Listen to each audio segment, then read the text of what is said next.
and welcome to the Special Needs Sibling Podcast, where we talk about what life is really like as a sibling to someone with special needs. I'm your host, Charlene, and today our guest all the way from Australia is Kate. Welcome to the podcast. Thank you, Charlene. Great to be here.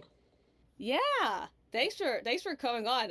I'm glad that we got to meet and we got to chat, obviously before the recording, get to know each other and stuff. So it's really exciting. I'm really glad that you could be here today. So I guess we'll just hop into your family structure. If you can tell us about your family, who has a disability, any fun facts about them. Yeah, sure. And I grew up with a mum and a dad, and my sister was 4 years older than me. She had cerebral palsy. She has also passed away about 10 years ago. So it's just me with my own family now. But and my sister had both intellectual and physical disability. She couldn't talk well. She could make some sounds and we could sometimes understand her, but it was sometimes a bit like, I've got a secret trying to work out what she was trying to say. Yeah. And it meant that her swallowing was difficult. So she had to have her meals chopped up or mashed up. And half of her side was partially paralysed. So when she was a kid, she wore calipers on her legs and one of her hands didn't work so well. So, yes, it was quite severe disability, but she also had a great personality in many ways and had a great sense of humour. She would enjoy, especially her family, and, she really enjoyed having fun. Yeah, I feel like as I've gotten older and get to look back on it, I'm like, wow, the humor in my sister, who's she's not nonverbal, but it's kind of to a point where, in a similar facet, when she was much younger, right? It's she would point at stuff or have eye contact with certain objects, and you're kind of playing this game I think she's looking at this, but I don't know. But yeah, it was the amount of it's almost instead of her talking, all her humor comes out in all these other ways that are very unique to them, instead of just, oh, I can tell a joke and it's funny, which is great. I'm not knocking anyone for that, but yeah, it's her particular version of humor is so special, but I love it. It's only she can make those jokes. I couldn't, Yes, but alongside that, she also really struggled in many ways, besides the struggle with eating and talking and moving. She also had very severe seizures and would often be awake at night crying, so we would often not get good night's sleep. And the seizures that she had were really quite scary for me. She was 4 years older than me, and I do have a really strong sense of being very frightened by those, but also just the general stress in our family. So we were a very loving family, very close, but there was a lot of stress. Yeah, I share in that sentiment of the stress level. It's funny because I feel like I wasn't aware how high it was until I moved out. And then I was like, oh, that's... Yes. That's actually pretty high versus, comparatively to other people that I was living with or met, and I was like, oh, okay, I need to. Fortunately, now I've leveled out a little bit, but yeah, yeah, I share that sentiment. Usually we keep it open forum on the podcast, but because you have lots of life experience and lots of exciting things to talk about, I actually have a list of questions for you that we kind of talked about before, and then obviously you can throw in anything else that inspired you along the way or afterwards. But you've been involved in the sibling advocacy space for a very long time. So I was wondering what got you inspired to do it and to keep being in it for so long. Look, I think when I first got started, it was really me watching my two daughters who interacted very differently than I was able to with my sister. And it was really interesting too, because the school that they went to had a program for children with disability, and set of twins, two little girls, and one had significant disability and the other one didn't. And I really had this strong feeling that I wanted to reach out to the people that were looking after these kids and say, hey, don't forget that other one. Don't forget the little one that doesn't have a disability. Yeah. And so the combination of, I guess, having children myself and seeing these other children, it really led me then to start thinking about, I want to tell other people what this experience is like. And that then led to me starting my book about my experiences, but I also interviewed quite a few other siblings, both in Australia and overseas, quite a few in the US. And then while I was thinking about the book, I actually visited the US. My husband had sabbatical and we lived for a time in Oregon on 2 different occasions. But I came across the Sibling Project in Seattle and made first contact, and I also made contact with an organisation in the UK, and I started to think maybe I could set up something myself in Australia. And so that's what then led to me setting up Siblings Australia nearly 25 years ago now. So yes, a long time. And I guess as I got more involved and realised that siblings were so overlooked, and I felt that not only were they important for themselves and their own, getting support for their own challenges, but I just started to see so much more how important that sibling relationship was for the person with disability. And yet, especially in Australia, and I think in the US as well and other places, everybody focuses on the child with disability and doesn't think about that long-term relationship that's likely to be there long after everybody else is that's involved in their lives now. So, yeah, that was really my motivation to begin with. Yeah, no, that's so cool. I definitely I not came across it, but I think during lockdown, because you have lots of time to kind of be with your thoughts while you're inside your own house, when I was looking at resources for siblings, it was this very there were some books, I'm sure I came across yours because it's been around for a little bit, and at the same time I came across a lot of stuff for little kids. They're 12 and under, they're 4, or they're 3, and they're kind of in elementary school. But there was this really big gap, for anyone in between, kind of that was a young adult or a slightly older adult who had young kids, or that in their kind of in that millennial age people, right? And I was I just thought it was so peculiar that it was such a big gap between the books that you yourself and some other sibs had written at that time versus now. And I think with my book I really wanted it to be something that would help parents and professionals understand the sibling experience and what they could do to support siblings. But I also wanted it to be for adult siblings, and there's separate sections for them to help them work through some of those, I guess, reactions and triggers that they have, and how they might help themselves adjust or really come to some greater self-understanding.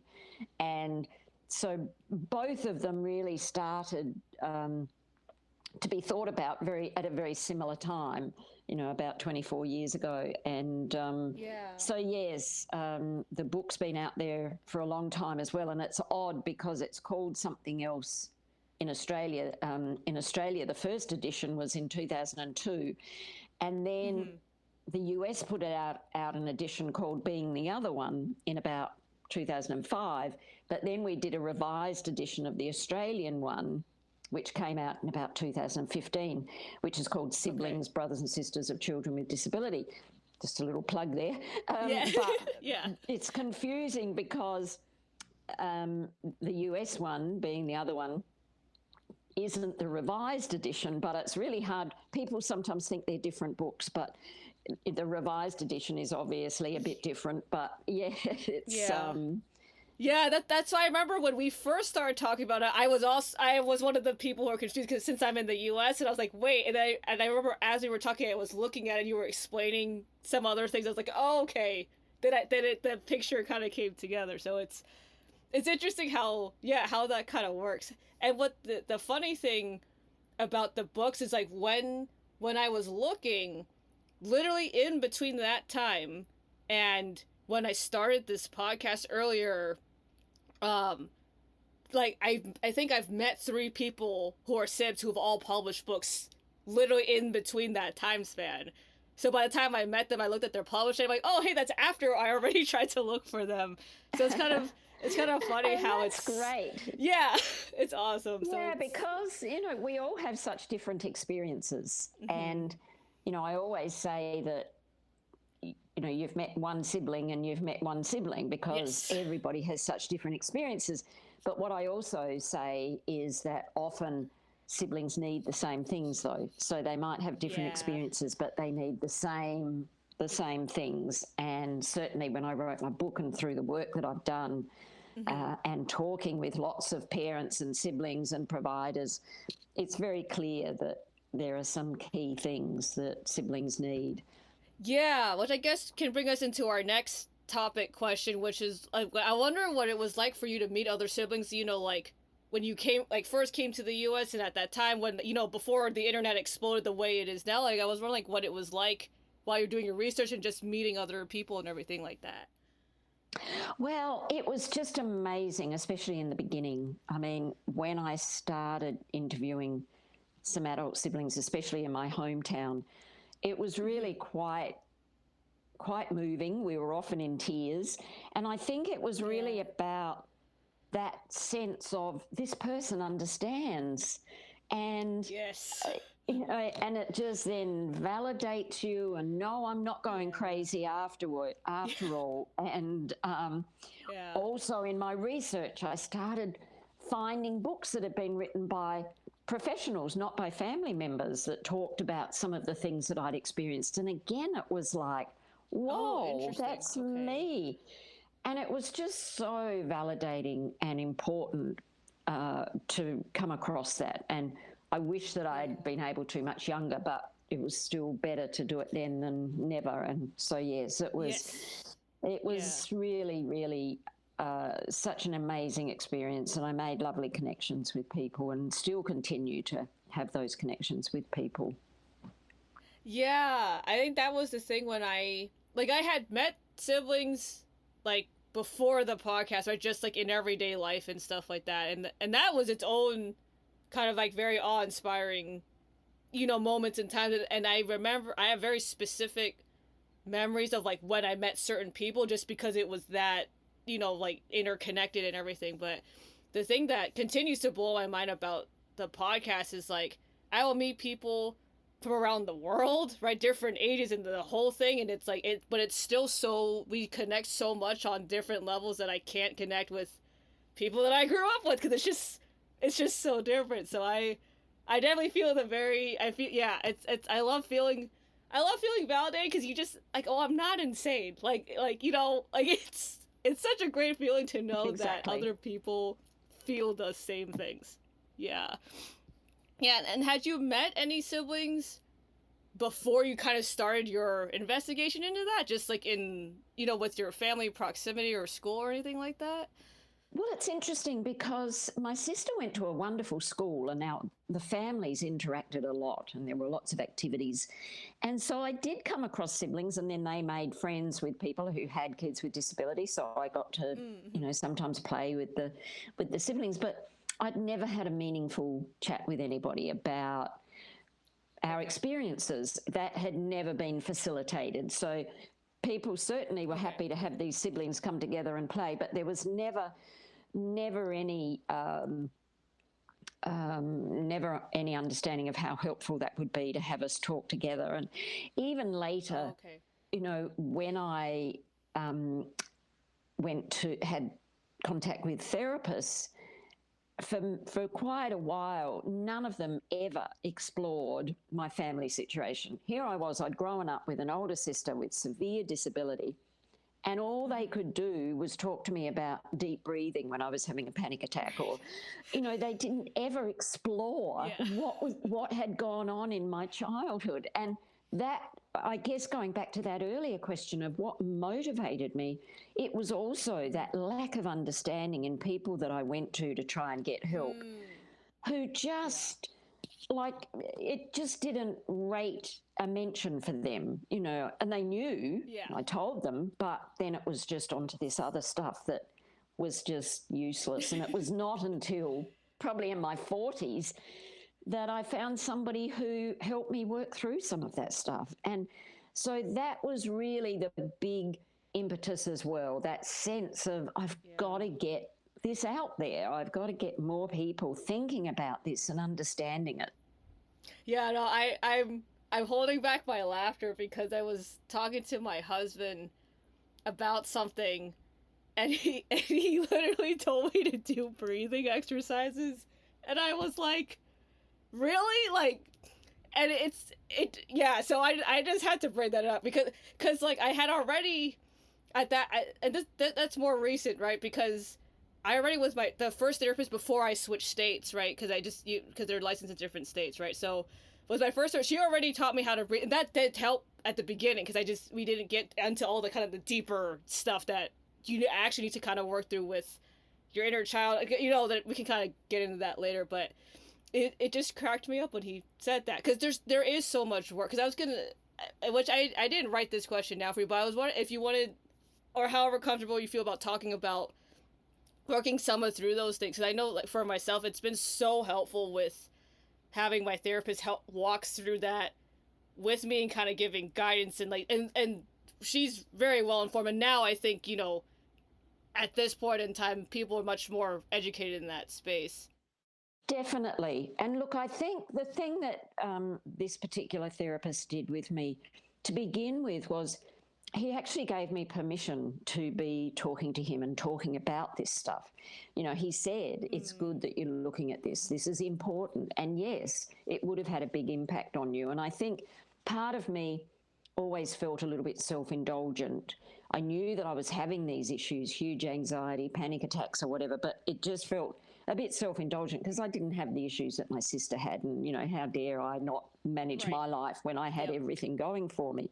So there was a little bit of that. But also I think a lot of my journey was really going back and forgiving the little child that was me. The fact that sometimes I wanted my sister to disappear. Sometimes, I just really got very angry with her. And I think, as you would probably relate, there was a lot of guilt about that as well, because here's this, I'd be asked to go to parties and she wouldn't, and, I'd head off to the party and she'd be crying. And so that, when you can do all these things that your sister can't do, there's a huge amount of guilt. So working through some of that and having a bit of compassion for me as a little child and realizing, well, she didn't have the understanding and maturity of a grown woman. She was a child. She was confused by what was going on around her. She had no one that she could really talk to about that. And I think a lot of people in those days, I'm 70 now, I think a lot of people felt if you didn't talk about something, then it didn't affect the child. Whereas we know now, of course, that children pick up so much, absorb so much, and they need some sort of outlet for some of those things to be able to manage them. And just acknowledging, if somebody had acknowledged the difficulty that I had, even that would have been huge. But certainly the other big thing for me was working through some of the grief. And I remember my therapist asked me to write a letter to my sister at one point. And the tears just came like you wouldn't believe, and I thought I was never going to stop. But it was interesting that I think for me, it meant that the grief didn't go away, but I understood it better. I understood that that's what it was, whereas I'd never really labelled it as being grief and loss. And I felt grief for my parents and what they were going through. Yeah. I felt enormous grief for my sister and the struggles that she had. But I also felt grief for myself because I didn't have the sister or brother that other kids had. So, that grief as well. But so, there were other things that we went through as well, but it was really about that understanding of, what those things were, and the sense of not being as important. And so, still in my life, I can feel instances where there'll be a trigger and I'll realize, oh yes, that's interesting. That's coming up. Even now, like even with you have your own family and like, oh man, I guess my therapist told me it was never gonna go away, but now I really know it's not gonna go away. But you manage it easier, and that self-understanding and self-compassion, and compassion for those around me. I have enormous compassion for my parents as well, and I wish they'd done some things differently.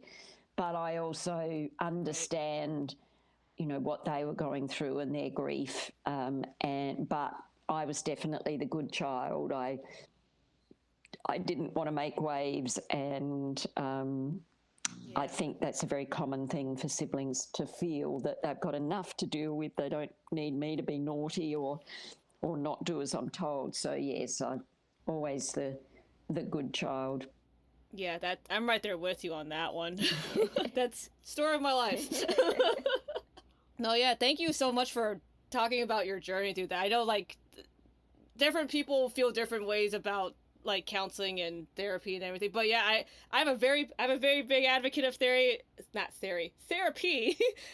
on this podcast and just in my life and stuff. And so I thank you so much for just sharing your journey through that, especially as you've gone through larger milestones in your life and stuff. And I for the grief thing, that was one of the things that kind of got my, like, wheels turning when my therapist first was kind of explaining how that grief works. Because grief is not just, oh, someone's passed and you've lost something, right? It's me mourning, I didn't get the life that I wanted. My parents didn't get, right? My sister, like, it's not just, there's, like, things for me to grieve in my own childhood that I didn't get. And that's okay to grieve that. And I remember I was so confused the first time, but now, and my husband used to joke that, like, I never cried on any movie. Like, I had no heart was, like, his joke. But now I see things, I cry, like, all the time almost, like, because it's all these things. I'm like, oh, like, if I had that as a kid, like, it's these validating things or things I didn't get to have because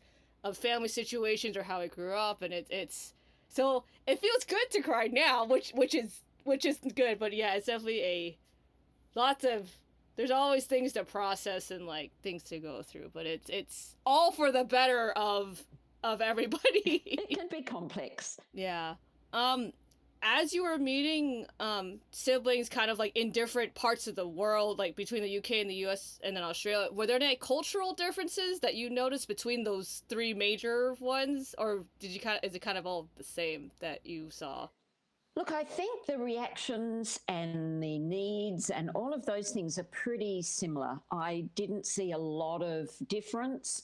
I think one of the things that is striking to me, in the US, and I think is better, in the UK and in Australia, we tend to refer to family members of people with disability as carers.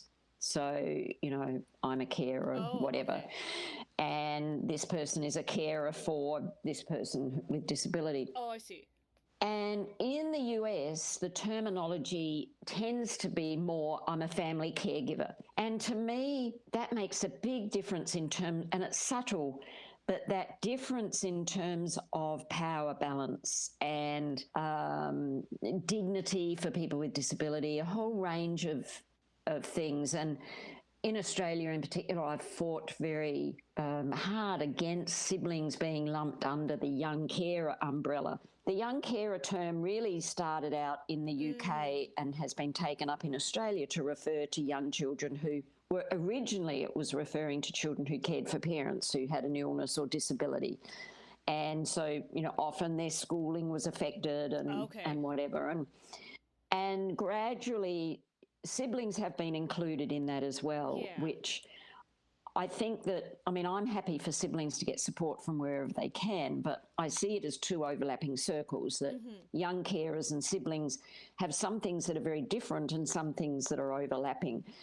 And I just think that there's some real dangers going down that policy path because siblings often have such a heightened, an identity around helping others and putting other people's needs in front of their own. And Yes. I think calling children young carers really adds to that. But also, what 12-year-old boy wants his 8-year-old sister to be known as his carer? Right. Whereas that terminology, family caregiver, is more what I'm giving. It's not so much about the relationship that I have to the person with disability. And I think in Australia, there's just too much emphasis put on that carer role without thinking about the relationship.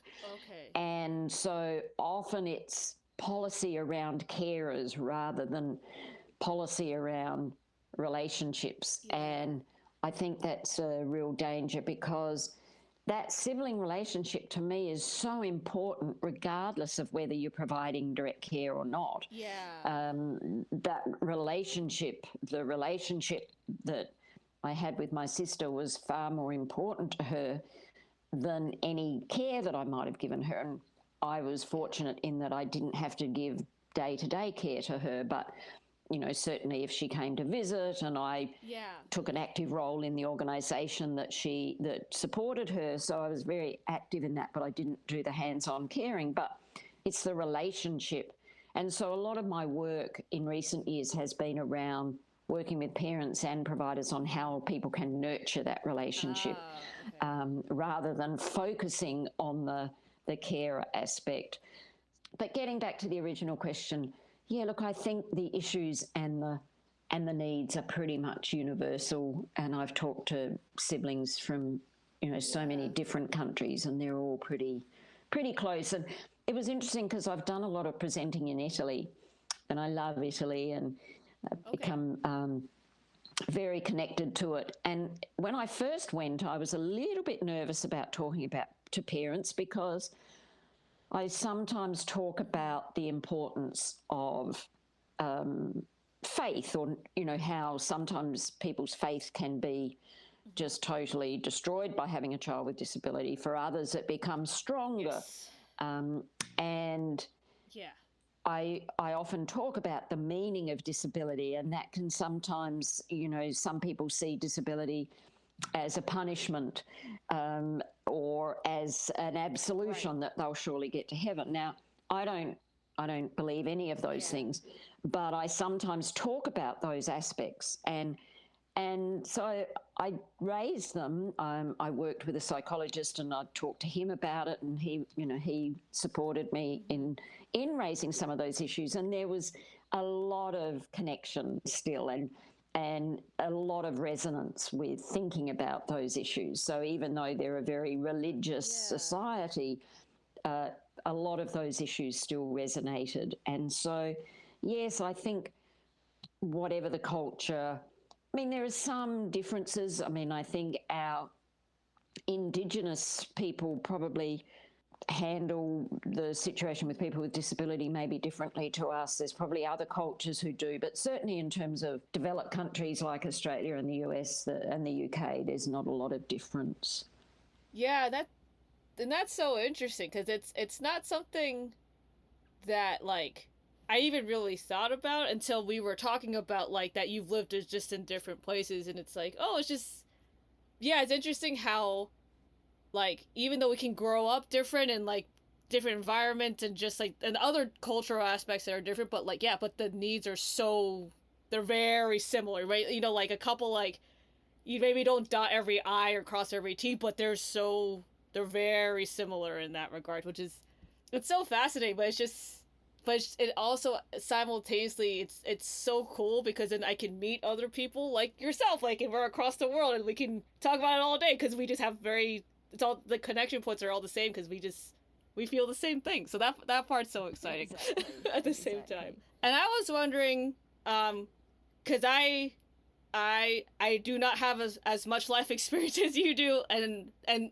also some of the people who've been on the podcast so far were all younger adults. And I was wondering if you could kind of talk about any highlight reels or kind of different milestones between that you and your sister had, with her moving into different housing, or you getting married, start your own family, or in your childhood, just because as I talk to lots of people who are my age, right, we're right now in this kind of, our parents are still alive, our siblings are in kind of like, we're dealing with like guardianship, conservatorship, where they're gonna live, and kind of that world of, you know, people having kids, but not everyone's married. So I was wondering if you like for yourself, kind of what, if you could talk about those different things and transitions for yourself.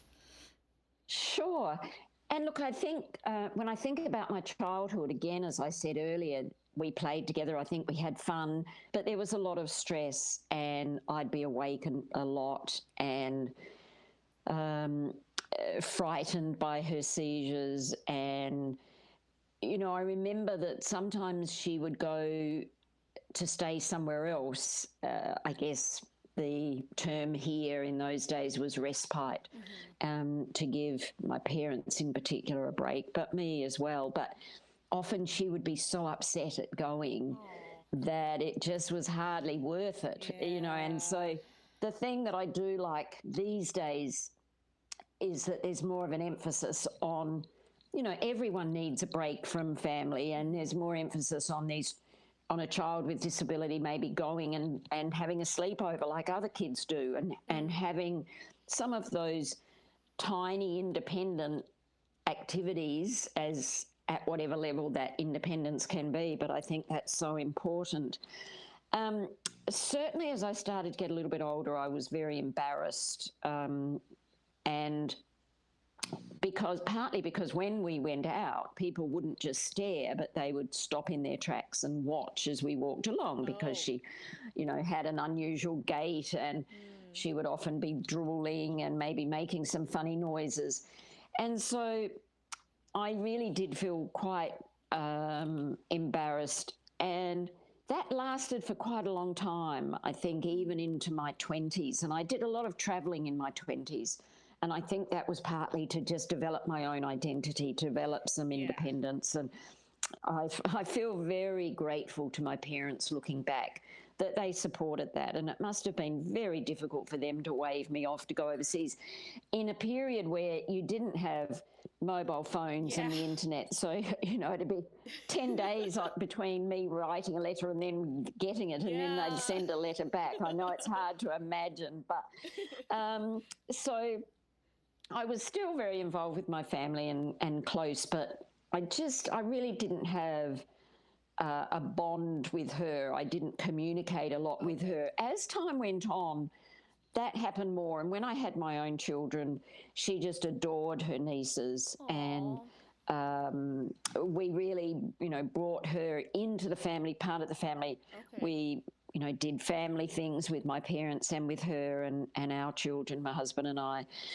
And I became less embarrassed by her, I think, and then got very heavily involved in the organisation that supported her. And it was really interesting as she got older and we went through some other milestones. I mean, she did eventually go into supported accommodation. My parents needed to do that because her behaviour became quite difficult. And she eventually settled, and she also was involved in supported employment, and she loved that.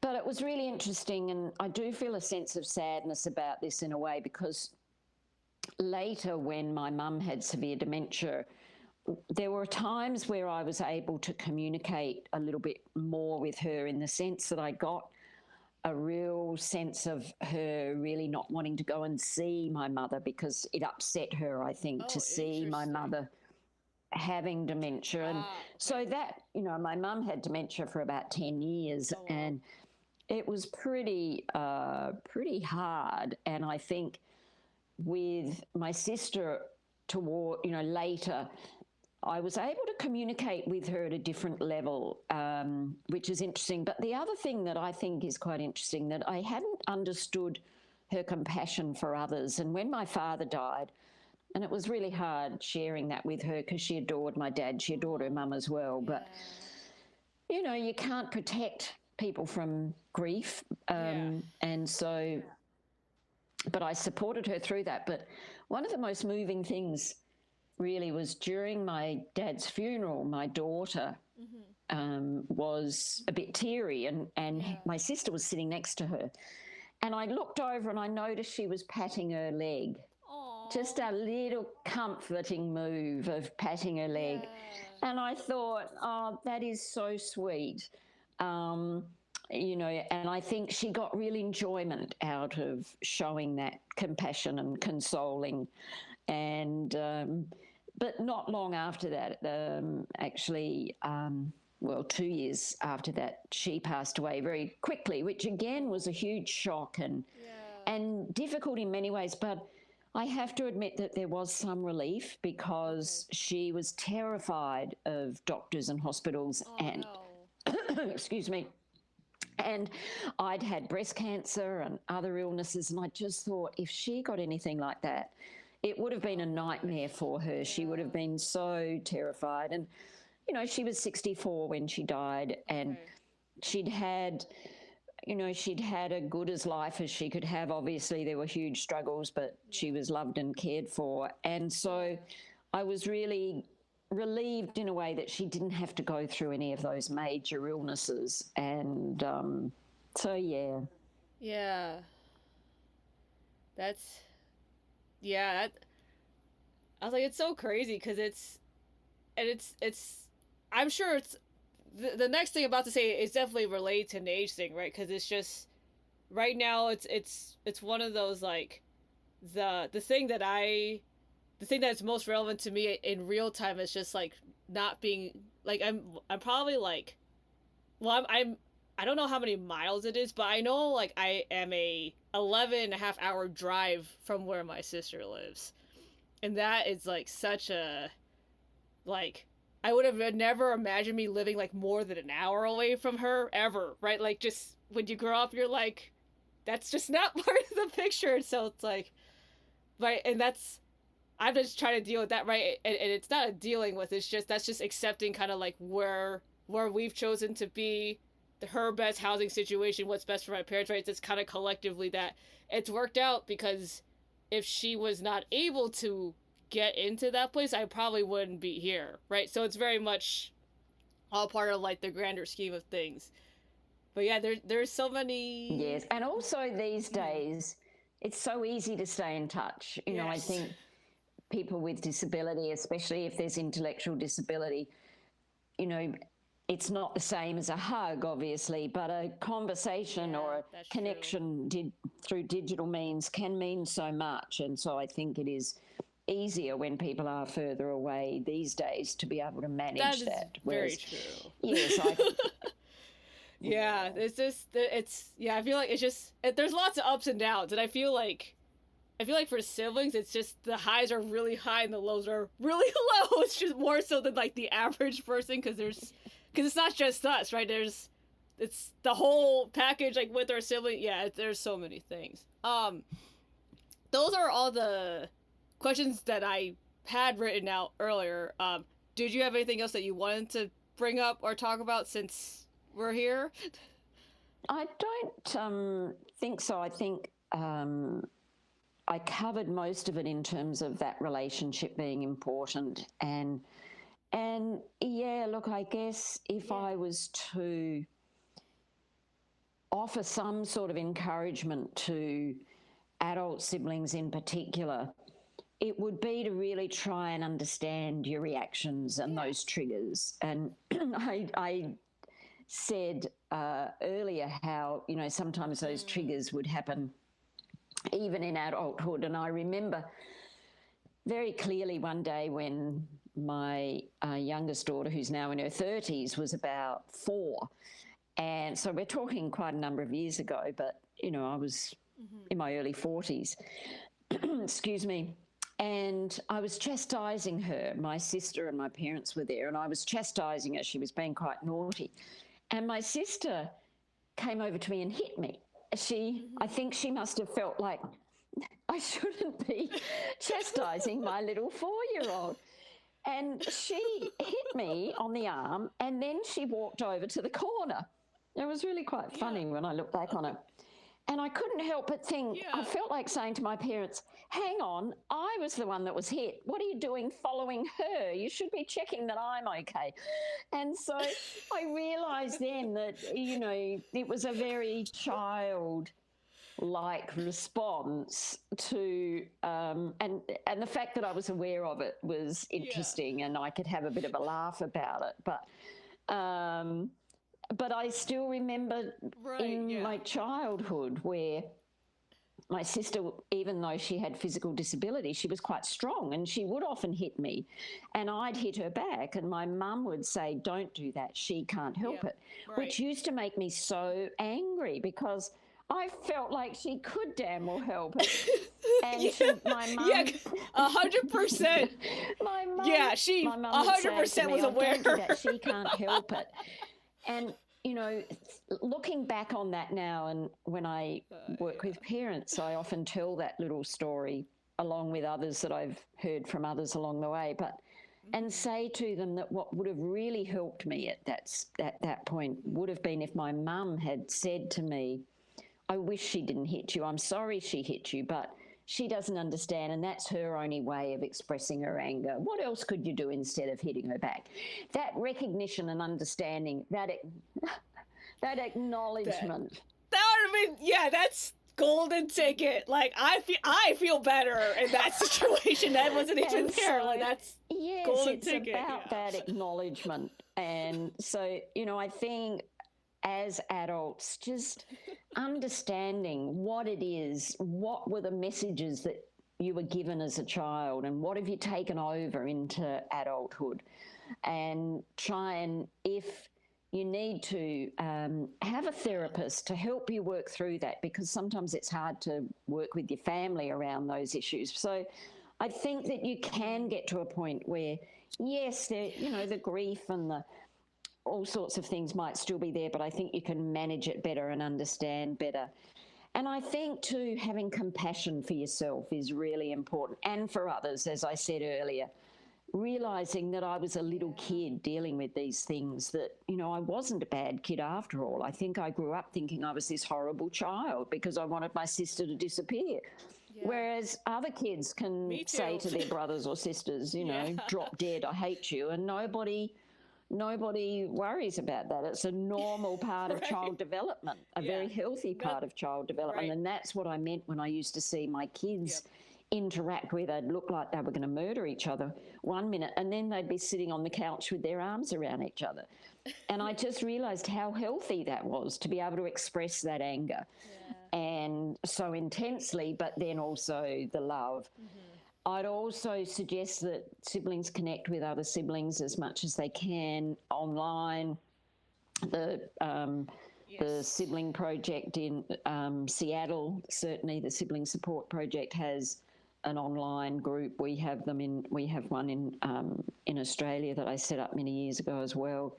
And then, as you mentioned, there's books out there by, you know, siblings, but also other books written by other people, you know, for or about siblings. And there's some more that are around that future planning too, because I think that future planning is so important, and that communication, you know, sometimes parents aren't ready to have that communication because they find it difficult to think about that time when maybe they're not around. And so I have huge compassion for parents who don't want to talk about it, but you know, as I talk about in my book, even just having a folder with all the information about the person, their doctor, what they like, what they don't like. And there are certainly books out there, though, that can help you with that planning and, you know, that communication with your parents. And I think that's probably, unless you've got other questions that come to mind. Nope, that was it. Thanks for sharing all those things. That was a great story for a hard topic to talk about. That was a great story to like relate to it. And I love all the things that you shared for your encouragement. I agree with all of those things. So it's so exciting. But that's all I got. So thank you for being on the podcast. Oh, it was such a pleasure. And stay in touch. And I love connecting with siblings from anywhere. And so take care and thank you.